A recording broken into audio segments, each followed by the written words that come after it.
안녕하세요. JD 부자연구소의 소장 조선입니다. 오늘은 나스닥 5% 폭락이라는 주제로 말씀드리도록 하겠습니다. 2020년 6월 20일 금요일 시황입니다. 미국 뉴욕 증시는 신종 코로나 바이러스 감염증 재확산 조짐에 경제활동 조기 정상화의 기대감이 후퇴하면서 투자 심리가 악화, 대폭 하락했다라는 거죠. 그래서 이제 다우는 얼마 빠졌냐? 6.9% 빠졌고요. 그리고 S&P는 5.89% 빠졌고, 그리고 나스닥은 5.27% 내렸습니다. 그래서 이제 다시 1만대 밑으로 떨어졌다라는 거죠. 어저께 이제 나스닥이 왜 떨어졌냐? 왜 떨어졌냐면 그 텍사스 주를 비롯한 경제 활동 재개에 나선 지역 중심으로 6월 들어서 코로나19가 재확산되면서 감염자 수가 11일 저녁 201만 명을 넘어섰다라는 거고요. 지금 뭐 일일 확진자 수가 뭐 지금 전 세계적으로 사상 최대를 찍었다 뭐 이런 얘기가 있어요. 그리고 이제 페드가 미국 경기 하방 리스크가 있다는 점을 배경으로 이제 제로 금리 정책을 장기화를 이제 표명했다라는 겁니다. 그래서 제롬 파월 연준 의장이 기자회견에서 고용 회복 속도가 이제 둔화 가능성이 있다. 이것 때문에 분위기에 찬물을 끼얹었다라는 건데, 일단 뭐 코로나 이슈는 뭐 이미 이제 뭐 반영이 됐다 뭐 이런 얘기가 있었는데, 경제 재개를 하니까 그 진짜로 이제 확진자 수가 많이 늘어나는 거죠.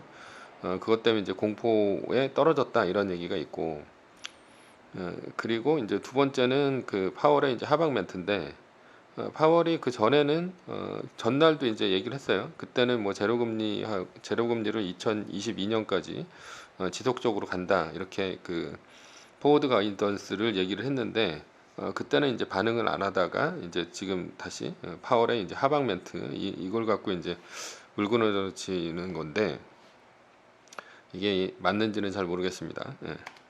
그리고 이제 크레이머라는 이제 뭐 증시 전문가가 뭐 얘기를 하는 건데, 11일 증시 대폭락은 묻지마 투자 때문이다 뭐 이런 얘기를 하고 있어요.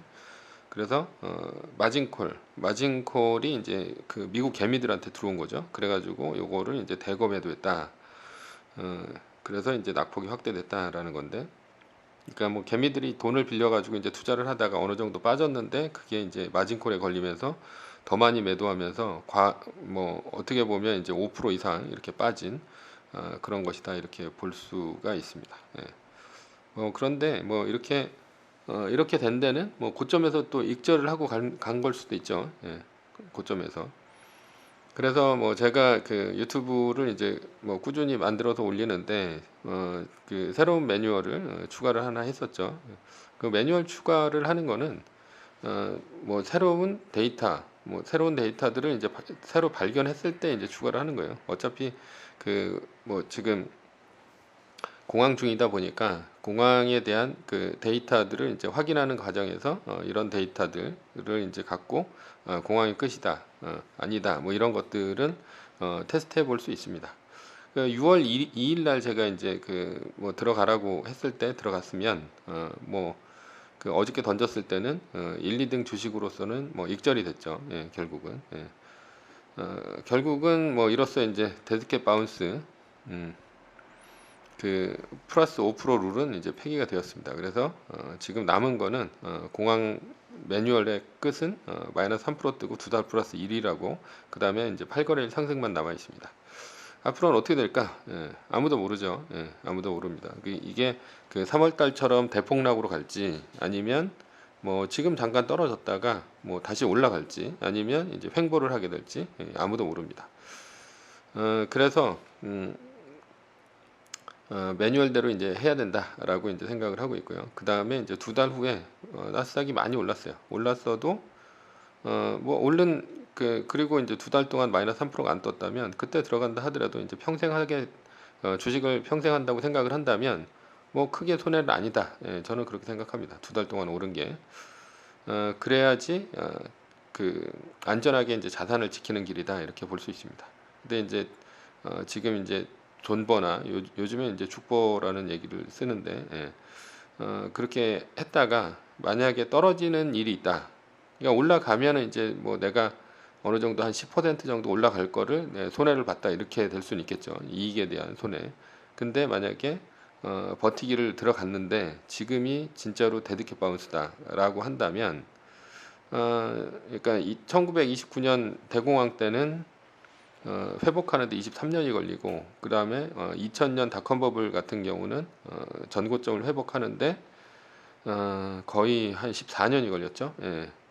그러니까 일단은 그 안전하게 한다면 그 마이너스 3% 룰을 지키는 게 좋다. 저는 그렇게 보고 있습니다. 그러니까 벌면 10%, 그 다음에 벌지 못하면 거의 뭐 한 80%까지 갈 수 있는.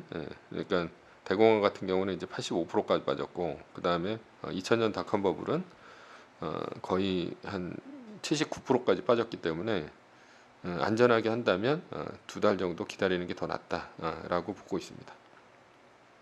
매뉴얼대로 하지 않겠다 이렇게 생각을 한다면 우려한 기업은 이제 돈 생길 때마다 매수하면 됩니다. 뭐 마이너스 3%룰 같은 거 지킬 필요가 없다 이렇게 생각하신다면 기계적으로 계속 적립식으로 투자를 하는 거죠. 떨어질 때마다 모으면서 그렇게 가면 됩니다. 그 어떤 선택을 하든 자신이 선택을 하는 거예요. 그래서 수익이 나건 손실이 나건 자신의 선택입니다. 그래서 손실이 났다고 이제 남 탓을 하면 자신이 이제 무엇을 잘못했는지 모릅니다.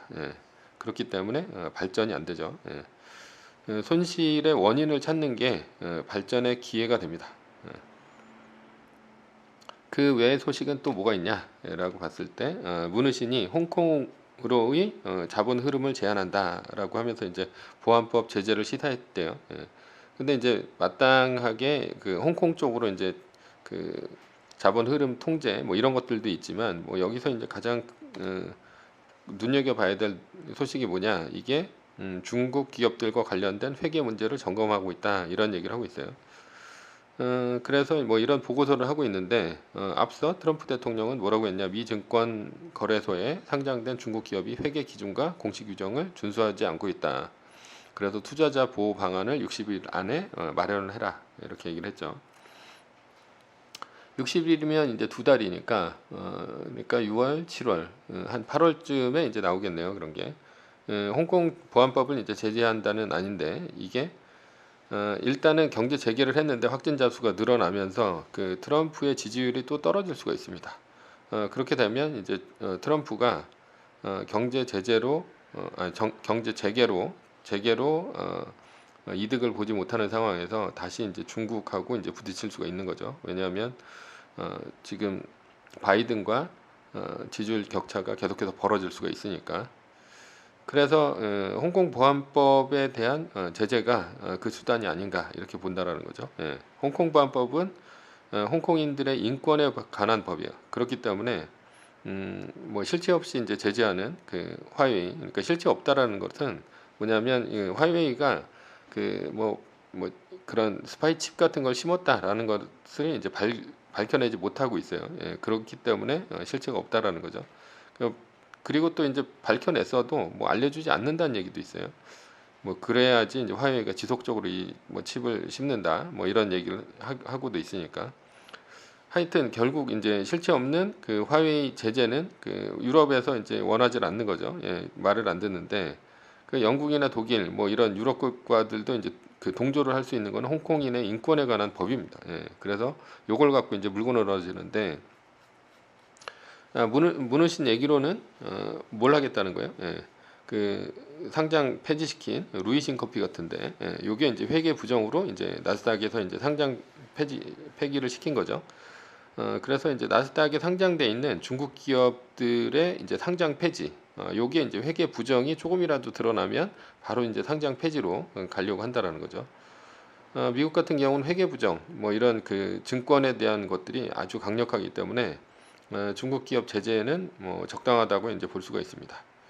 그래서 뭐 홍콩이 뭐 요번에 이제 그 미국이 제재한다고 해가지고 별 효과가 없다, 미국 기업이 더 크게 다친다 뭐 이런 얘기가 있는데요.